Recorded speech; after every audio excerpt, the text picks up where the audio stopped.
umva ukuri ariko noneho ukuri twerekejeho ni ukuri ko kumenya Imana.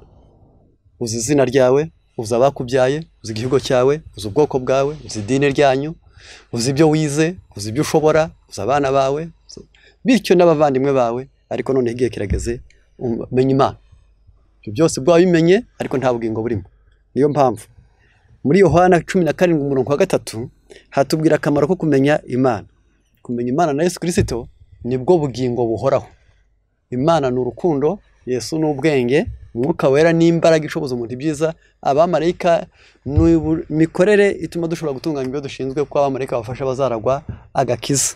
None kubw'ibyo iyo umuntu amenye Imana, ubumenyi kisi uburabutswe ibyiza yakoreye umuntu. Yarakuremye, yaragucunguye, ikubeshejeho, irakurinda. Niyo mpamvu kumenya Imana bihesha ubugingo buhoraho, naho kuyikunda gutuma ibyo uri byo n'ibyo ufite n'ibyo bakogeza byose bitagaciro. Yarangiza Habakuki 3:17 naho umutini utatoha bagahingira ubusa imyerayo, inka zikabura mu biraro.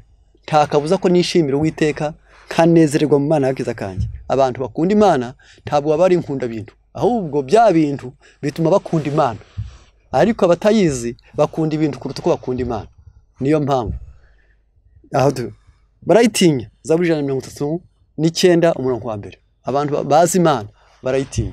Haravuze ngo muri Zaburi 139 umurongo waho wa mbere hatwereka neza ko iyo umuntu azi Imana no kuyitinya arayitinya. Iyo ubonye ko abantu bapfuye kwirira ngo Uwiteka 139 haranze ngo Uwiteka warandondoye biramenya, uzi imyicarire yanjye n'imihagurukire yanjye, umenyera kuri ibyo nibwira, ujirondora imigendere yanjye n'imiryamire, uzira inzira zanjye zose, kuko ijambo ritaraba mu rurimi rwanjye ubu maze kurimenya rwose. Uwiteka ungose inyuma n'imbere, unkizaho ukuboko kwawe. Kumenya ibikomeye bityo ni igitangaza kinanira. Uyu muntu we yaricara avuga ati iyi Imana yaremye amaso, Imana ikarema amavi, Imana ikarema amaguru, igashyiraho amano, igashyiraho ibirenge, igashyiraho intoke, igashyiraho umutima, igashyiraho umwijima, yarangiza igashyiraho amara manini. Aravuga ati ni ukuri iyi Imana izi nuko niyo nicaye irabizi, niyo mpaguruka irabizi, ndyamira irabizi, ngendera irabizi, ntakiyihishwa.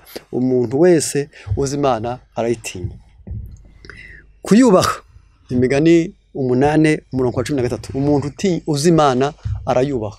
Iri jambo kuyubaha ni submission, ni uguca bugufi, ni ukuyigandukira.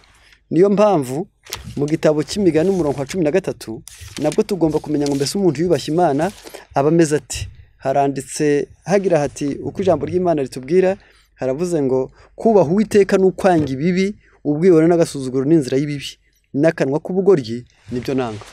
Iyo umuntu amaze kumenya Imana arayitinya, arayikunda kandi akanayubaha. Ni Imigani 8:13 noneho akagambirira no kuyikorera. Zaburi 116:12 ibyiza Uwiteka yangiriye ndabimwitura iki? Nzakira igikombe cy'agakiza nambaza izina ry'Uwiteka. Buri umuntu amaze kuba uw'Imana abagomba gukorera Imana neza. Iyo umuntu amaze kuba uw'Imana abagomba kuyikunda. Iyo umuntu amaze kumenya Imana arayubaha. Iyo umuntu amaze kuyimenya Imana arayitinya. Zaburi Abaheburayo 12:28 ubwo twakira ubwami butabasha kunyeganyezwa, tukwiriye gukorera Imana uko ishaka, tuyitinya kandi tuyubaha. Ngibyo ibikenewe. Nawe ngafaka akamaro ko kumenya Imana. Warya ni Imana yabiteye, uryama ni Imana yabiteye, unywa ni Imana yabiteye, ubyara ni Imana yabiteye, ushyingirwa ni Imana yabiteye, umwana yonka ni Imana yashyize amabere. Yarangiza ayo mahirwe yose menya Imana. Numara kuyimenya uzayikunda, uzayitinya, uzayubaha, uzayikorera.